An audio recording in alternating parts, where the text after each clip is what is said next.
labeling people for what they may be is what the government does. That's part of their indictment process. They come up with a series of things they call facts or from their investigation, and then they decide to say, this is a label we're going to attribute. And they have to prove that. It's the government's burden to prove that. It's not against the rules for us to then look at the same set of facts and have a different description of what people are. When I call these people groupies, I mean, it almost fits the definition. Traveling with the band, going to see the band, wanting to be with the band, that is the definition of a groupie, right? Whether they're disgruntled or they're showing groupie remorse is a position I take, and I think the facts are going to bear out that you have people who voluntarily were engaged in wanting to hang around with a group.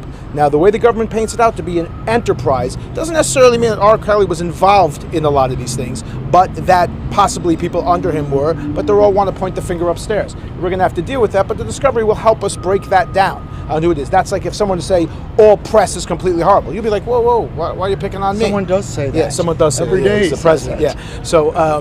So you would say, I don't want to be a part of that enterprise or that group, and you would want to prove why you shouldn't be, or that another reporter did something that you shouldn't be held liable for. And remember, when you say, hold on, when you say we don't take it, we take this incredibly seriously. That's why we've got a large team. We take it seriously. We're an advocate. We're advocates for our client. That's what we're going to do in the manner we feel is appropriate under the circumstances, but we take it seriously. Doug, did you expect the federal district judge to be persuaded by a David Lee Roth video?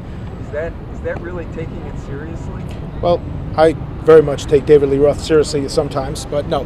The argument was not to take David Lee Roth seriously, but the concept that, you know, in the courts don't always see everything. They don't always understand every industry. So a good way, and this was just by happenstance, I happened to be on YouTube a couple of weeks ago when I saw this, the concept of what I'm trying to portray as took place, the groupie experience, is no better place explained than in that short interview. It explains the groupie experience and explains that it's a common thing. And you know, while some people may say, oh, well, that might not be applicable here, you'd be surprised how everybody says, yeah, that's exactly what the groupie experience is. And that's what we allege is what took place here. And along the way, nobody had anything bad to say about it until such time as there was a beating on the chest and a call to arms. Hey, remember that groupie experience you really enjoyed and loved? Well, guess what?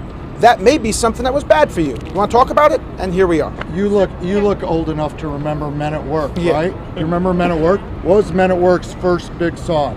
What was it called? Yeah.